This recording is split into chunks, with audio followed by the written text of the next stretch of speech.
Good afternoon, everybody, and welcome to this Team Talk Live. It's our 18th session here on LinkedIn, and today we're going to be talking about mastering 2025 and getting ready for 2026 by avoiding three top AI pitfalls that are tripping up a lot of recruitment businesses.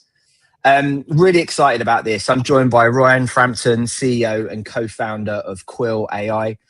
Quill is one of the fastest growing AI platforms in recruitment, helping agencies work smarter, automate properly, and improve candidate and client experience without losing that really important human touch. We were just chatting about this off camera, but we first met at the Recruitment Agency Expo, didn't we, Ryan? Where someone came over to my stand with this really cool baseball cap. And I was like, where did you get that? And they were like, oh, Quill got it over there. And we went over, had a conversation. And I suppose the rest is history because you're now a team partner. So Ryan, great to have you here. For anyone who might not know of you yet, do you want to start with a quick intro and a bit about what Quill are doing in the market right now?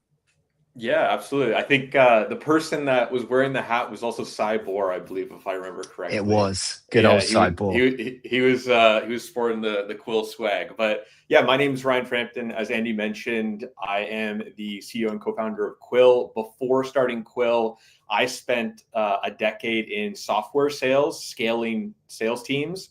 So in that experience, I probably hired over like 100 sales reps with the help of agency recruiters, internal recruiters, or just direct myself. So I learned a lot about the recruiting landscape through that exposure, leading a few sales teams. And then my co-founder, Jordan, was actually in the cryptocurrency space, building a Coinbase competitor. And it's now like merged into a few different companies. And then we decided to team up and tackle the agency recruitment space. And what we essentially do is we automate note-taking, ATS updates, and candidate submittals for recruiting agencies. We support 800 worldwide in 18 different countries, thousands of users on the platform now. Yeah, and it's an amazing product. And I think looking back on my career in recruitment, I wish that products like Quill existed when I was back on the tools, so to speak. It would have made my life so much easier. And I think one of the biggest challenges I had when I had a team was getting them to put the notes on the system. So I just wish I could go back in time, but hey ho, we are where we are. So setting the scene for today's talk, there's going to be no presentation, no slideshow. It's going to be me and you organically talking about AI in the recruitment space. I'm quite lucky. For the folks watching this live and don't know me, I travel the length and breadth of the UK every quarter. And last quarter, for instance, I met over 465 different recruitment business owners and vendors in the recruitment marketplace. And of the two top things that everyone's talking about now, one is business development, but secondly is AI. And there's lots and lots of confused folks out there. There's some people that are killing it, that have found tech that's really working for them. Some of them are just completely bamboozled, is probably the word that's best used. When you look at how recruiters are using AI at the moment, Ryan, what's exciting you the most? And where do you see people making mistakes? Yeah, I think when you look at recruiters and you ask them, hey, like, why did you get into recruiting? Most of them are saying like, I've never even expected to be a recruiter in the first place. But none of them are talking about wanting to do things like admin work or spend their evenings drafting candidate submittals. So what's really exciting is all of that stuff that they didn't get into recruiting to do is now going away. It's being automated away. And what is really exciting is they can spend more time actually building relationships with clients, building relationships with candidates, and actually being a human again, rather than like a data junkie. So that's, I think, what is most exciting about the space. It is moving so fast, though. Every single day, there's a new AI tool that changes, which can be pretty overwhelming for the recruiting space if you don't really have a framework to look at what makes sense for your business or not. So that's what I would say is the most exciting is recruiting. People are saying is going to get replaced by AI. I don't think so. It's actually going to get more human because of AI. Definitely. And what about where recruiters tend to be going wrong at the moment? What sort of mistakes have you seen over the last 12 months, for instance? Yeah, like there's been a big surge of the term, I don't know if you've heard it, but agentic AI. Hmm. And it can be fairly dangerous to unleash AI into your process without really thinking it through end to end around the downstream implications of it. So, one thing that I've seen recruiting firms do is say, hey, we're spending hours every single day doing candidate screens or doing reference checks or name any other type of human interaction call. And rather than them looking to augment back office only, they're now starting to look at augmenting those parts of the process, the actual interviews or the actual reference checks. And on the surface level, yeah, you just save 30 minutes from doing the screening, or you just save 20 minutes from doing a reference check. And it's just a reference check. Like, why do I care if it's a human or if it's an AI doing that reference check? It's just asking them a list of questions. Well, I would argue that you're probably thinking about that opportunity, that reference check, very wrongly if you are thinking about it that way, because especially in the land where business development is a key priority right now, how can you use those reference check calls to actually build relationships with another human being that might also have roles to fill? And if it's a reference check, sometimes they're reference checking their current boss that's losing that candidate to another company. They're probably going to need to backfill that person. So being out of the loop there and not having every opportunity to build relationships, I think is the key mistake I'm seeing folks start to make. They were making them, but now with the surge of the agentic talk track, which is just another keyword, the keyword will change in 6 months. People are starting to experiment with that more and more, and booking it as a win because they save time. But time isn't the only implication here. No, they're missing a lot. I mean, in fact, when I was, again, back when I was running a team, I was working in a bigger recruitment agency. We were actually tasked, business development, to do reference checks on candidates for that exact reason. And I suppose what's stopping the hiring manager or the person you're getting a reference from using some kind of AI tool to provide that feedback as well? Like, you're going to have these two AIs battling against each other with no human in the loop in the end, which I suppose that's a horrible dystopian way to look at the way that recruitment works, I suppose, going into the future. So where do you think why do you think there's still such a gap between potential now and how effectively it can be used inside a recruitment business or a staffing agency, I should say, for Canada? Yeah, sure.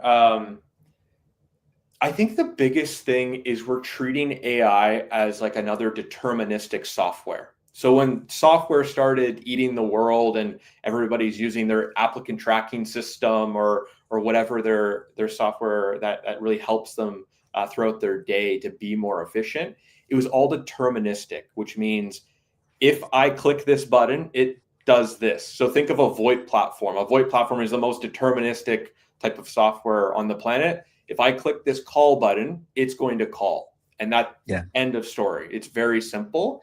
AI is less like a software and more like a human being.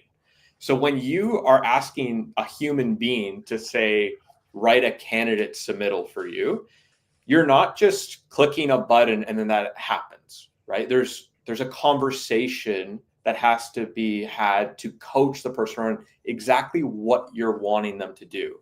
At Quill, we call this the 10-80-10 rule, which helps you bridge what your actual outcome that you want to the instructions and the process that you can use to actually bridge that possibility into an actual result.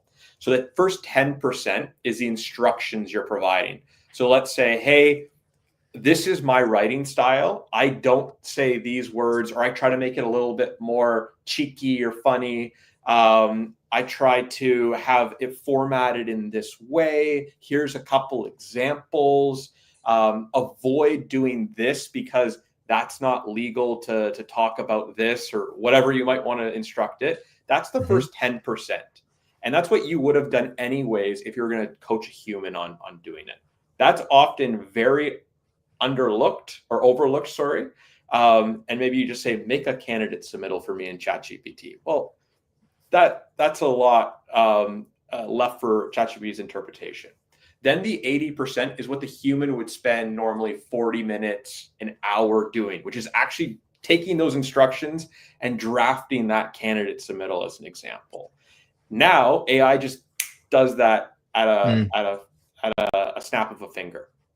From there, most people will say, this result is missing this, or this is not having this. But the same way that you'd review a human's work and edit it or draft, or just make sure you review it at least once over. Sometimes it'll be perfect. Sometimes it'll have a couple tweaks. That last 10% comes into play, where again, humans now back in the loop to actually review that work before presenting it to a client, as an example. So that's where I think people are going wrong with. They see this promise of AI and what's possible versus actually getting the result. Is they're treating it like a deterministic software where you just tell it to do a thing and it does a thing. There needs to be some more coaching along with it. Yeah. AI coach. There's another term that you can have on another string to your bow there as well. And I suppose that last 10% could be things as well that I think a lot of recruiters are missing, is the format of content that is thrown out from AI as well. It's very sort of easily readable and easily identifiable. We all know about the M dash issues and the sort of bland emojis. Or I noticed on mine, I use it a lot. I mean, I'm dyslexic. It's been a real godsend for me having a ChatGPT Plus over the last couple of years, because it allows me to throw a load of data and really do great brain dumps of problems that I've got and challenges I've got, and then try and formulate a plan of how I'm going to fix them. But, it uses terms like no fluff. I think that's one that really comes up quite a lot with mine. And I've even said to it, don't use this term. It still does it. So, you always need that last 10%. So we're going to talk about three main things today, which is why everyone's joined us, which are the three big AI pitfalls. And those are hurting the candidate experience, thinking about AI in a binary way, and really poor change management on behalf of the recruiters themselves. So let's go on to mistake number one, which is hurting the candidate experience. And you mentioned to us when we were setting this up and you were talking to Jahisha that one of the biggest pitfalls in AI is the way it can really damage candidate experience from the recruiter's perspective. Can you share a few examples of what that really looks like in practice? Yeah, absolutely. So one of my colleagues is a VP of like FP&A, like for a finance role, like practically like a CFO. And one recruiting firm that they were working with, rather than actually interviewing him and like having a conversation, just had like an AI do a quick like screening. And to them, it probably felt harmless. It wasn't like an in-depth interview. It would have been like that same like 15-minute conversation that you would initially have with a candidate, just to see if it even makes sense to do a deeper dive. But then another recruiting firm that he was chatting with actually had the real conversation with him and even actually took him out for coffee. And when it came down to choosing between a couple of roles, because he worked with both of them to find the roles, he was able to trust and have a deeper relationship with the person that actually met him in person. They were able to understand his needs more and ended up going with that role. So the other one was viewed very transactionally, which is obviously not good when you're in such a relationship-driven business. So I'd say that's one of the major pitfalls is not being able to uncover certain information. There's also things that, Andy, I'm going to tell you in person that I'm not going to tell you in an AI that I have no idea who's hearing this in the abyss, in this like ether of the AI. I'm not going to tell you that my biggest concern about my current boss is X. I really don't want that to be in my new role.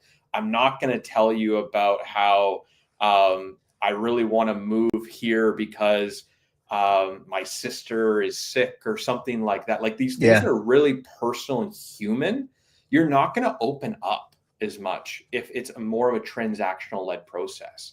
And those are often the key nuances that get a role over the line, where it's like, hey, they said that they're open to relocating, but it wasn't required. Why did they choose this role that's in like Raleigh, North Carolina, or Glasgow or something when they live here? That doesn't make any sense to me based on the information that was transcribed from this AI interview.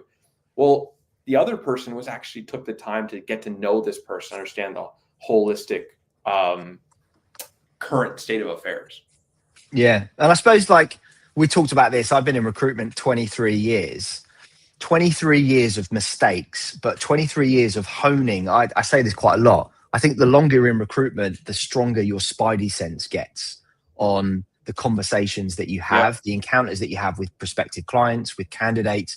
You know, Bella and I, she's not in here, she's on a cruise at the moment, but we sit on each side of the desk back into the office here. And when something comes up and I'm like, my spidey sense is going off about this, I'm not sure.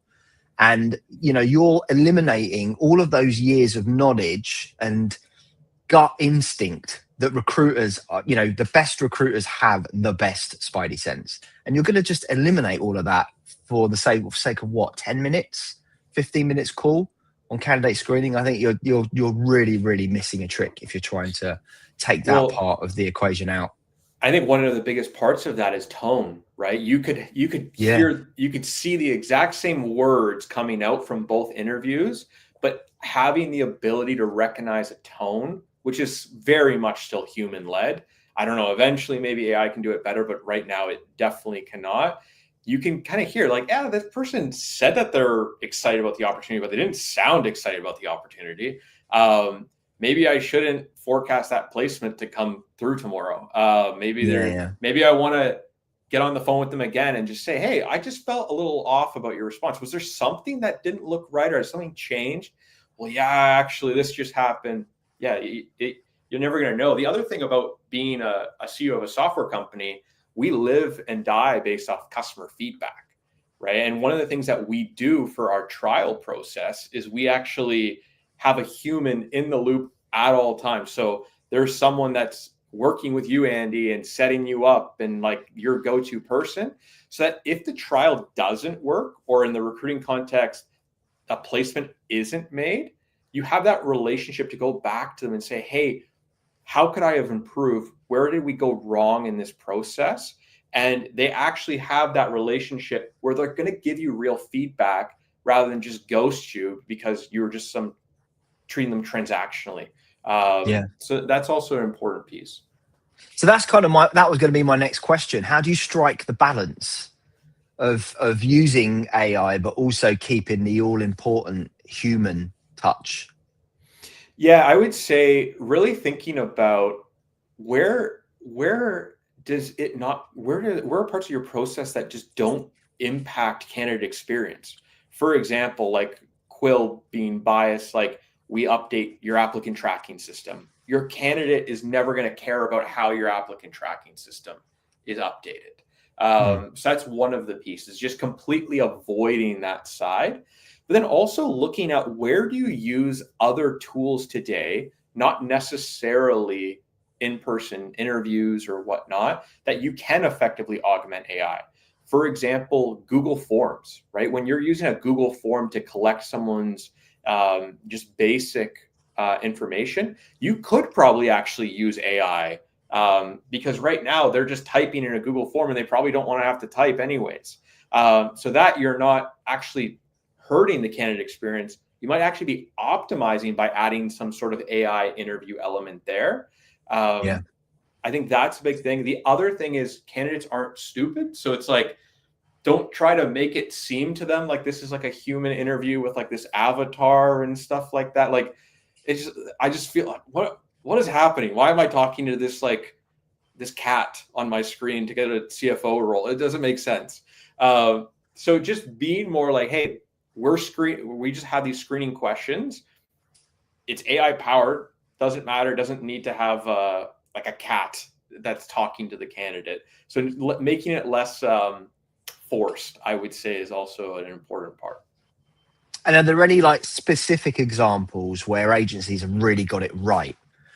that would Yeah, really like genuinely enhances that experience? I'd love to hear if there's any specifics. Yeah, I would say one thing is like sourcing tools like Talon. It's another Canadian-based software. That's a really good example around how you're able to use AI to optimize your searching of candidates for sourcing or even business development. So rather than you having to like make like Boolean strings and go through all of that, you can really easily search for candidates there. So that's one example. From a Quill specific example, updating the ATS fields is one thing that obviously does not disrupt the candidate experience. Drafting a candidate submittal, even rewriting a candidate's resume, but not doing that in a vacuum. So a lot of recruiting firms will just rewrite the candidate's resume and not tell the candidate, and then the candidate will see that resume going forward. Well, what just happened? What is that? What is going on? Instead, you can say, hey, we offer a service where we just for free will rewrite your resume to better align to the job description that we're applying for each role. And this gives you a higher chance to get interviews, and we'll also add some branding to just make it really look polished and effective. And at this stage, it's not going to get filtered out by the ATS filter systems if it is a PDF that's branded and whatnot. So is that something you'd want us to do? Candidates are going to be like, yeah, that's an awesome experience. I'd love for you to do that. So now we're actually elevating the candidate experience rather than hurting it. And they have a seat at the table, so they're not going to be surprised by that, which is a mistake I've seen other firms do. They just do that, where it's like, use that as like a compelling offer. Hey, we're about to do this for you. Is that okay? Yeah. They're all going to say yes.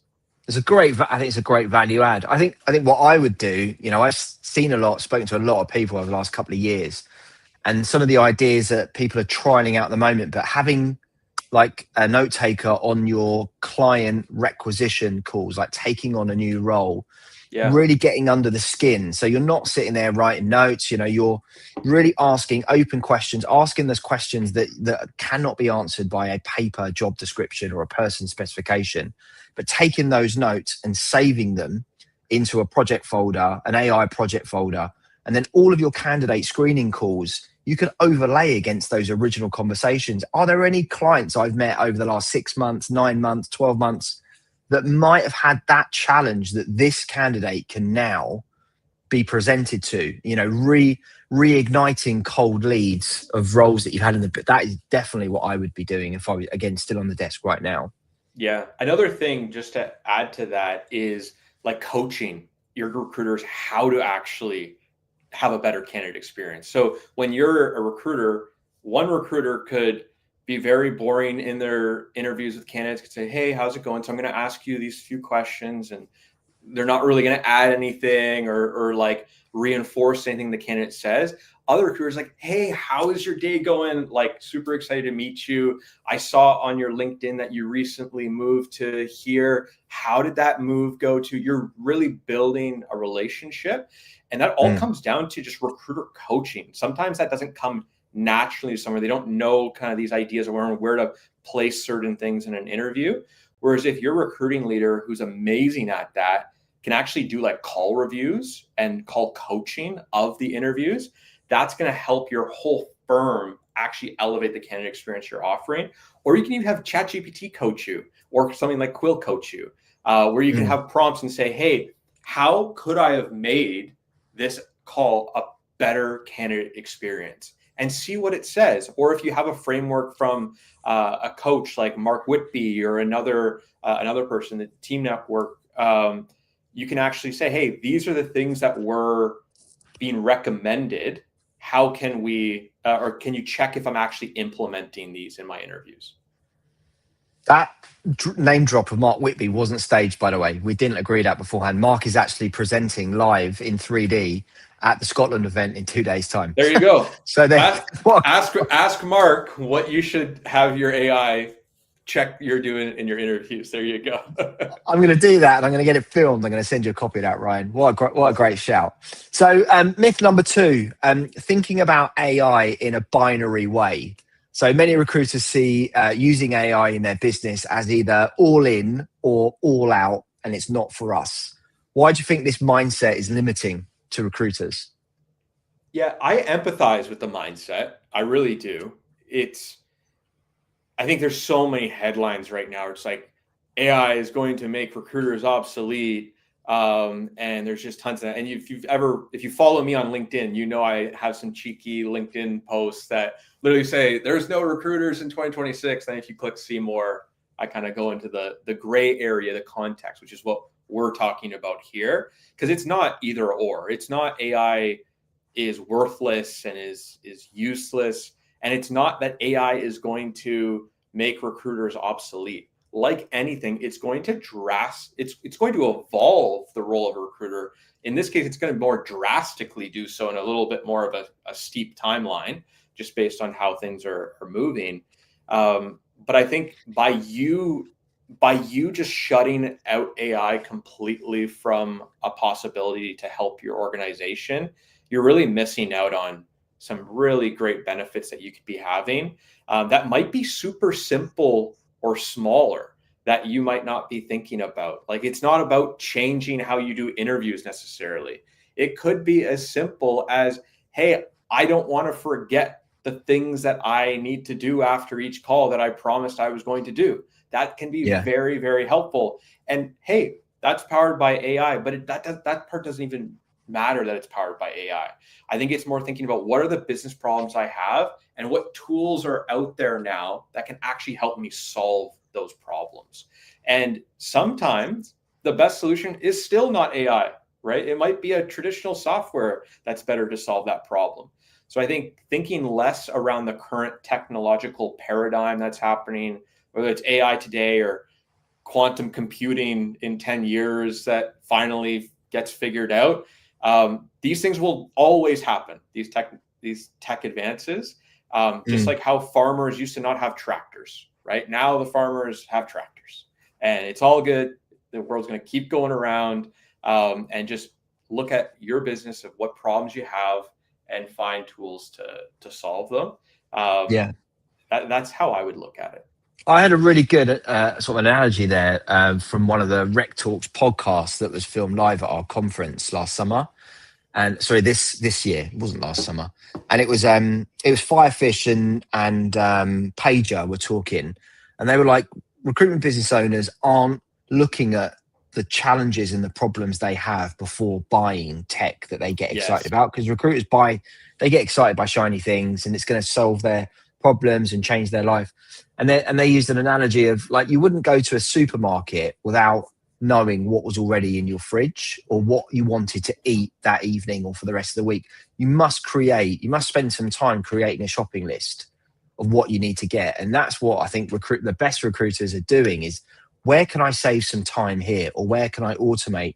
I mean, on the note taker side, for me, I take a transcription of every meeting that I have, and then I prompt it by saying, what do I need to do next? Or can you write an email to this person that I've just had a meeting with, highlighting the things that we've discussed, important information, but keep it high level for them, and the things that we're going to do together.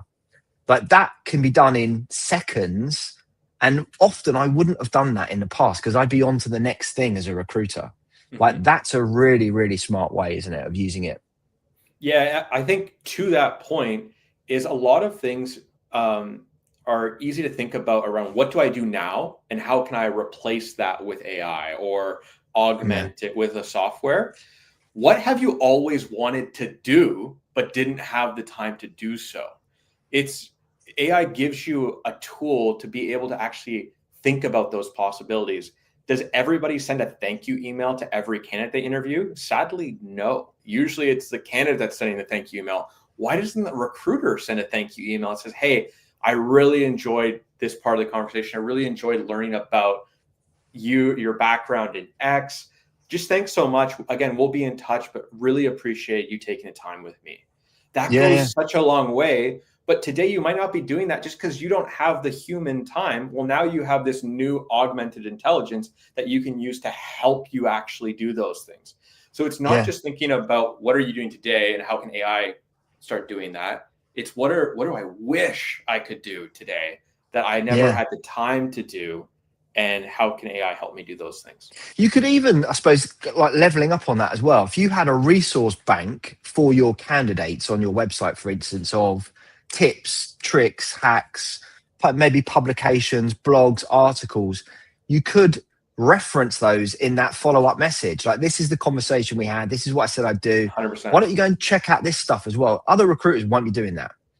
Yep. Here's some other resources that might, a salary survey for your industry, or a blog or an article from one of the big clients that you work with, for instance. These are the types of, like, there's so much stuff you can do with it, isn't there? Yeah, really smart absolutely. move. And if you don't have those assets created, there's another thing that AI can help with. And you don't have to just prompt it. Again, 10-80-10 rule. You don't just prompt, make me an interview guide that I can send to my candidates. That's going to get you this most generic thing that you could just Google.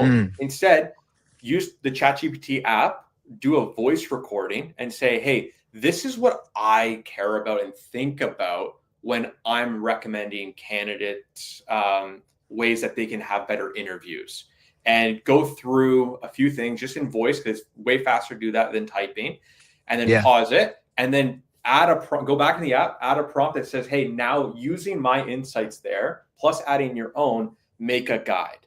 And that gives something that's a lot more personal to you than just a boilerplate ripped off the internet and just change the wording, that you can then leverage, but also saving you a ton of time in building that from scratch. And you can even link your ChatGPT to Canva and make those two work together to create those branded documents and template. Like, there's loads of stuff. I'm sure we could talk about this for the rest of the 30 minutes, but we got some really key questions to ask. Last question on mistake number 2. If you had to give one tip to a recruitment business owner to start small, what AI would you suggest they look at first? What type of AI? Yeah, going back to our point here, I'm not going to suggest any specific tool, because it, again, depends around your problems. What I would suggest doing, and this is a part of the framework that we'll get into, is mapping out every single step of your recruitment process.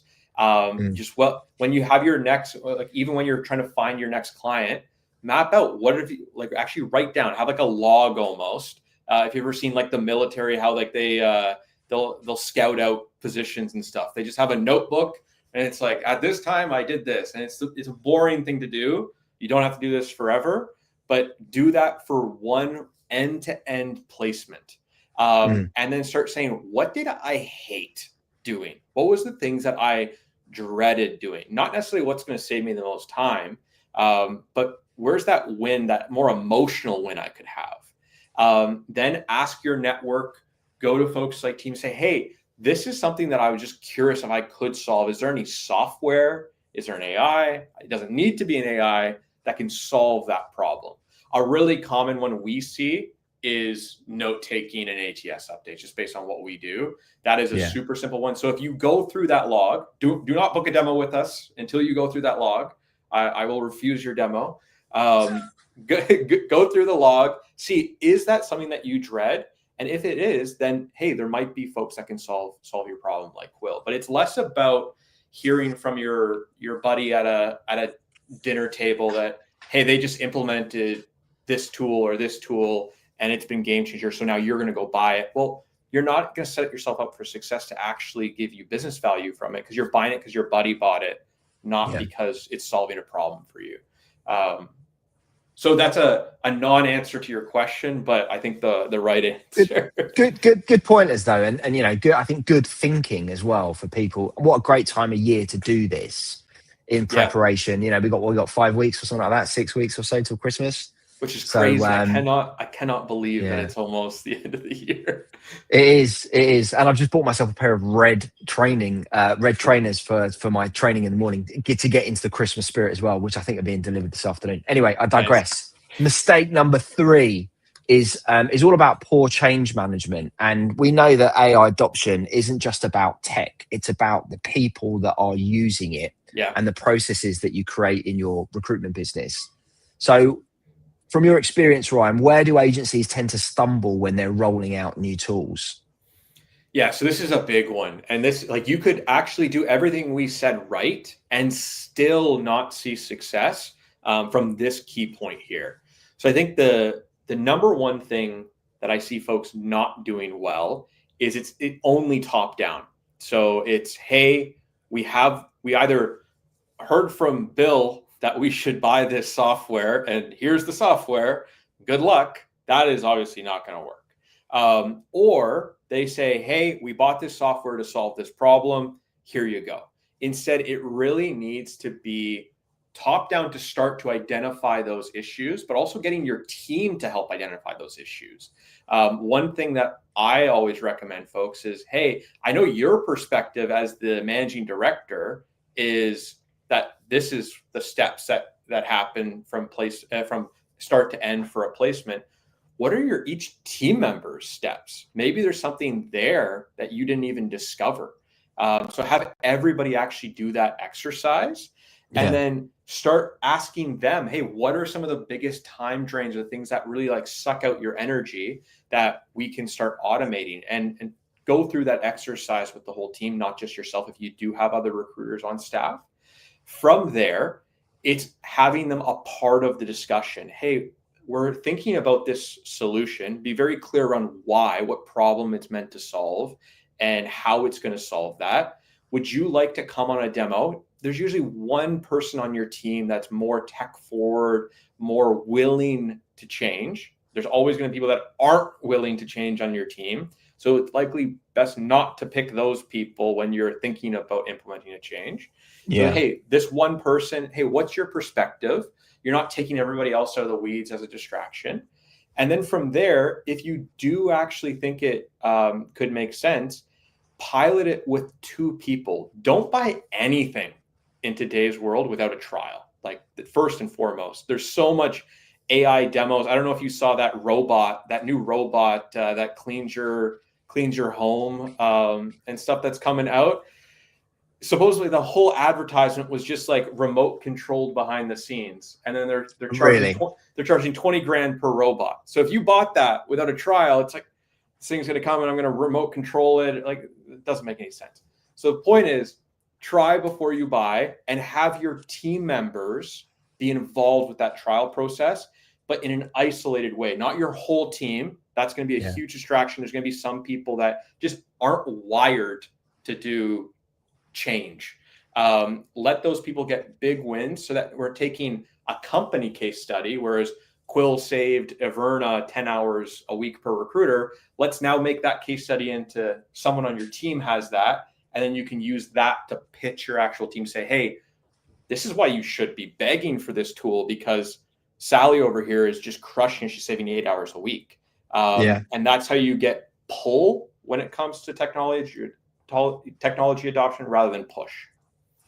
It reminds me of a conversation I had with, I don't know if Simon Tops is one of your customers or not, but he's in team.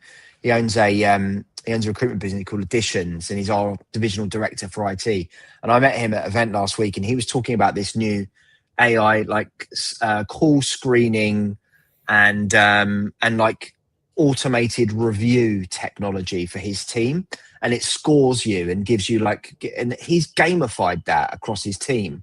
And he's like, let's do a couple of hours where let's see who can get the highest score, or work in it, listens to the calls. And it's like, how could, like, I suppose a bit like what you were talking about before, like, how could we have done this better by having it coach as well? Like, gamifying it is massive. I've been talking about gamifying my new car. I've got this eco setting on it, and I'm trying to get it the most efficient way.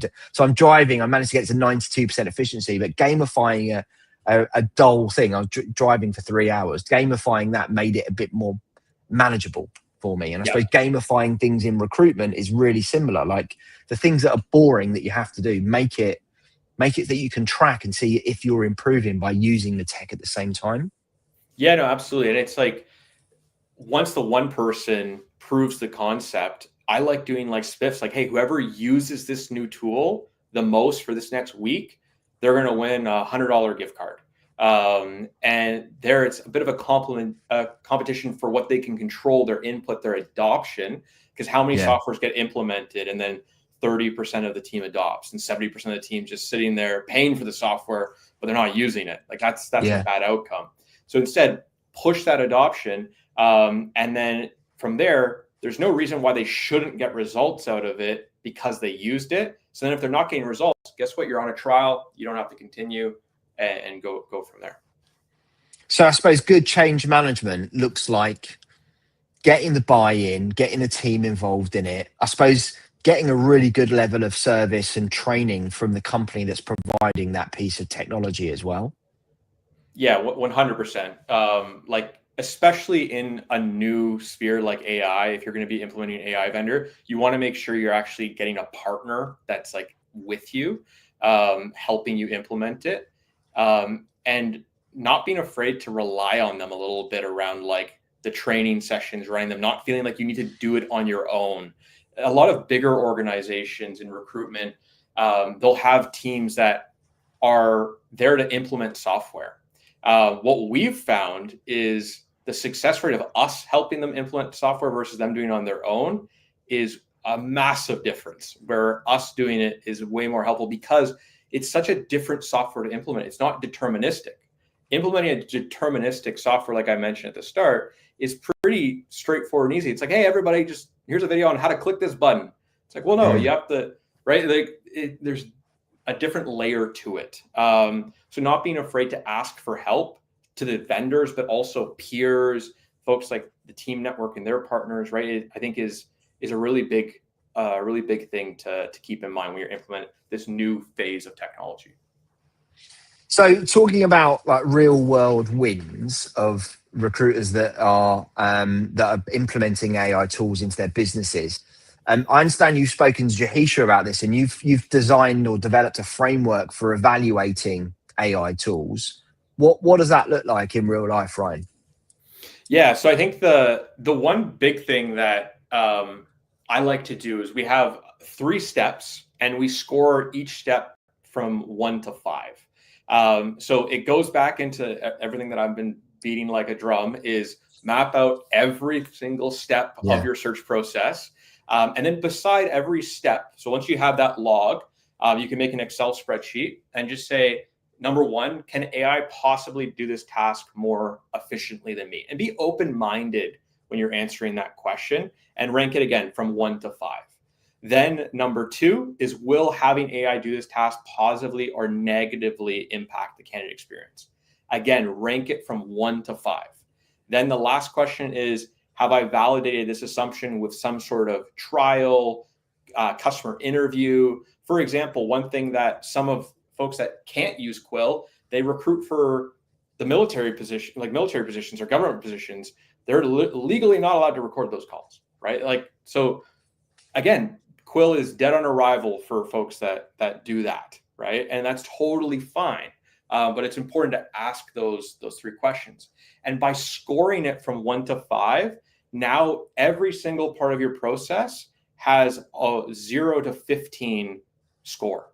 So then that helps you prioritize that overwhelmingly long list. Because if you did this correctly, your list is probably 150 items. And again, it might take you as the MD a day to go through this whole process. But once you've done it, now you know, okay, these are the top 5 or top 3 things that I realistically can implement AI and have a meaningful result from, without guessing or kind of using your just gut judgment. And then you can go down the list. And then as you learn from it, you can say, I was really wrong about this score. Maybe I should adjust the way I'm scoring this. I think if you take one thing from this, folks watching, like that is something that you should do now, that you've got that framework ready. Because let's be honest, there's going to be more and more tech coming out over the next 12 months that we haven't even got the foggiest idea about yet. And I think creating a framework like this for your business will set you up. The future version of you will thank you for doing this task now and getting it ready. So I think that was a really wonderful way to describe that for us, Ryan. Have you got a success story of where a recruitment business have actually done this or avoided one of these pitfalls with a real measurable result?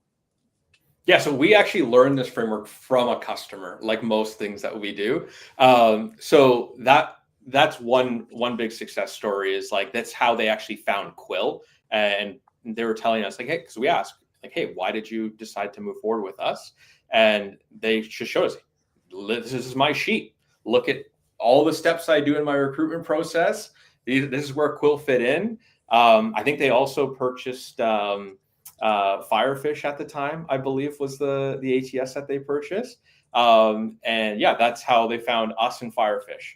So that's a big win around how they've seen success. I think since joining us, they've grew their team 3x and been absolutely killing it. So that's a really huge success story. I think another really cool success story around just seeing the impact and the results of something coming out of the end of it is one of our customers, KB Search Team. They learned that a lot of their clients, they have, because they're more contingent recruiting, they have time-based restrictions from when they can submit candidates. So even if they have a good candidate, if they don't submit that candidate in a certain time, that was a big pain point, because when they interviewed the team, they found out, hey, I'm constantly talking to candidates that would be great for this role, but now it's 2 days later and I can no longer submit them on time. So it's just worthless to me in that regard. So what they use Quill for is they are actually able to cut down not just the physical time of writing their submittals, but the time from interview to submission. And from there, they're able to actually win more placements by actually meeting those time restrictions. So that's another example that's more Quill specific. Yeah, I suppose I can give a team perspective as well, because we've been using the system now for 6 months, 7 months now. Yep. And a lot of the tasks that we were doing when we were speaking to our members or prospective partners was very manual. It was going into our HubSpot, manually updating. We've got hundreds of properties in there, but manually updating properties, not having the same formula for our meetings and our calls, and using a system that doesn't let you move on. It prompts you for those questions, has revolutionized like the way that we've worked. It's been so more efficient. In fact, we've gone through 3 months now of record months of new members joining and record amount of new meetings that we're booking, because we've got processes in the back end of the sales process that work really well for us, and it saved so much time for us. So I see you don't take notes anymore. Do you know what? And that's actually really true. I must have 50 or 60 notepads that I've accumulated over probably the last 10, 11, 12 years in my home office, stacked up on a shelf. I haven't written in a notepad for months and months and months, because the stuff that I write down, one, I'm dyslexic. I write down notes that don't make any sense in my notepad. I then have to decipher them and then manually type them into, I just don't do it anymore. In fact, I'm probably going further on the side that I shouldn't be going, but I get anxiety when I don't have note takers on my meetings, because I think I'm going to miss something, or this could be a piece of content, or I need to remember this physically and go in and manually type up that piece of information. So I'm kind of, Jahish is saying same lol in the group chat. I'm probably going too far, but I mean, I tend to use things a lot. We had a really good question that's come in from Lisa Marie Godfrey, and it dovetails lovely into our kind of looking ahead questions before we wrap up in about 10 minutes or so. And Lisa's asked, what are your predictions on what new AI features are coming down the road or down the line for recruiters in the future? Yeah, I would say more building. I think we found out in the last couple of years where AI can actually make a real impact. I think there was a lot of experimentation happening that was kind of hit or miss.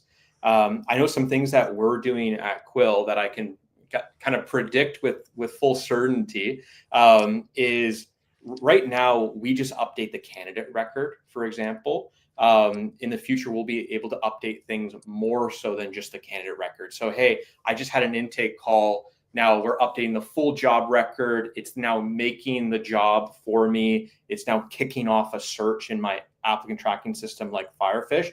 I think that more end-to-end workflow is going to be a lot more streamlined. Right now, there's kind of like pieces everywhere. There's like this piece that's like super strong in my process that uses AI, and then this piece, but they don't collaborate collaborate well together. I think the Yeah. collaboration of AI in your process is really going to come a long way in 2026, almost unrecognizable. Like you're gonna be like, whoa, I used to do this, this, and this. Even though this and this and this are now automated, I kind of want them all just to do it together. And I think that's what we're really going to see in 2026 is that promise actually come true. Yeah. And I don't think AI is going to take over recruiters or or anything like that. I know that part of the prediction, but I think it will solve real business challenges by orchestrating the AI that's automating a lot of the back office tasks. It's just, I suppose it's giving them those extra superpowers that they can still do all that stuff themselves, but it just takes so much energy and time to do that. I suppose like what I'm looking forward to with us, for instance, we put on an event in a particular part of the country. There's a limited uptake from it from team members, or we don't really have buy-in, or there's something else happening the same day. I'd love my AI to say, right, Andy, here's 30 of your, 1,000 Instagram followers that are in this neck of the woods. Shall I draft a quick message and DM all of them and ask them to come to your event? Or, is there someone I connected to on LinkedIn 10 years ago? Like looking at all of my LinkedIn connections, that person might be good to come to your event as well. It's like, that's where it will get really, really cool, right? When you've got all of these different data points with one central repository and brain working for you. Yeah. And I think that's the best way to think about it. Like one brain working for you. And I think a key example there, it's important to kind of pick your tool, right? Kind of early in that regard, because ChatGPT has things like memory, right? So you want to make sure you're partnering with an AI that can get to know you more and is building towards the direction that you want it to go, which is why like we only specifically focus on recruiting agencies because we want to make sure that everybody knows like we're only building to this path. So a recruiting agency can get the long-term benefits from the previous things that they've done with Quill over time and be confident that we're not going to change our roadmap to, hey, now we work with lawn care manufacturers or something like that. Could help them with automating their lawn mowers or something to that effect. But there's always something you can do. Always something you can do. Always. What's one thing that recruiters should stop doing with AI right now, and why? I think stop thinking I need to implement AI. Which is a controversial take considering my position, but like that's not the mindset you should be having. I hear so much of it is like, hey, like what AI tools have you implemented over the last 6 months at a dinner, or what AI tool should I be doing? Again, that's the absolutely wrong way to think about it. You're only going to spend your energy and your team's energy evaluating, spending money on something, and then knowing like, oh, wow, like, yeah, maybe it could have solved this problem, but I wasn't really thinking in a problem solution mindset. I was thinking like, what's that new flashy thing that other people are buying? And I don't want to have the fear of missing out. So I'm going to also buy it. And recruitment is like very prone to this, I would say, because everybody is so good at building relationships with candidates and clients. They're also good at building relationships with each other. And there's lots of trust between peers in groups such as team, right? And you can see on the chat board that, hey, this tool is being talked about a ton. I'm just going to now go look at it and buy it. Instead, start focusing on what specific problems you have and solve them, regardless if it's with a human, an AI, a software, doesn't matter. The goal is to solve your problems. Don't get caught up in the hype of AI and all of that. My kind of penultimate question for you: if someone's feeling really overwhelmed by this conversation, because I'm sure there will be folks watching this thinking, oh my God, like what advice would you give them? How can they make it simple? Yeah, if you want to do the process I've recommended here a bit in reverse as like a way just to see how it helps you think differently, go to like in either the team forums or wherever and see what's a tool people are recommending. And from there, actually put that tool in the 3 buckets I mentioned. So will it help you be more efficient? Like, can it do the task more efficiently than you can do it? Go through those 3 questions and score it. So this is kind of in the reverse. You're not going through and documenting all your problems, which takes a lot of time. Instead, you're just doing it on a case-by-case basis. It will help you start thinking about how to evaluate software and see if it's even worth even looking into for your specific business. So that's one thing that you can do within like 5-10 minutes that can help you get clarity of thought, is doing that exact same exercise, just kind of in reverse. And hopefully that leads you to doing the full exercise, which will really be transformative and show you things that, oh, wow, I could be doing this, but I didn't even think of it. Yeah, don't get disheartened, everyone. If you're watching this and feeling a bit overwhelmed, like, everyone has started with no experience, and it is a learning curve. We're recruiters, we're resilient. You know, we solve problems, and this is just another problem but another opportunity for you moving forward into 2026. We've got a question specific to Quill for you from Chris Hayes. I met Chris in person last Tuesday in Birmingham. That was when I was trying to make my car 92% efficient, driving up there at 5 o'clock in the morning. Chris was asking, can you use Quill to note take in a face-to-face meeting, i.e. not on a phone or video call?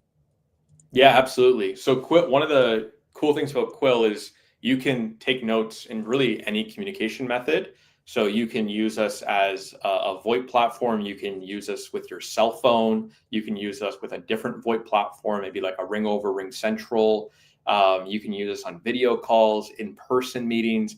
We're even about to support WhatsApp, which I know a lot of people are excited about. That's coming in December. And yeah, that was a bit of a tricky one, but yeah, we're going to support WhatsApp and things like that too. Wonderful. Chris, get on a call to Ryan after this and get a demo set up, mate. He was at our brand new member of team in our Birmingham meeting last week. So thanks for the question. We've literally got 2 minutes left. Are there any other Q&As that anyone want to drop into the comments right now for Ryan?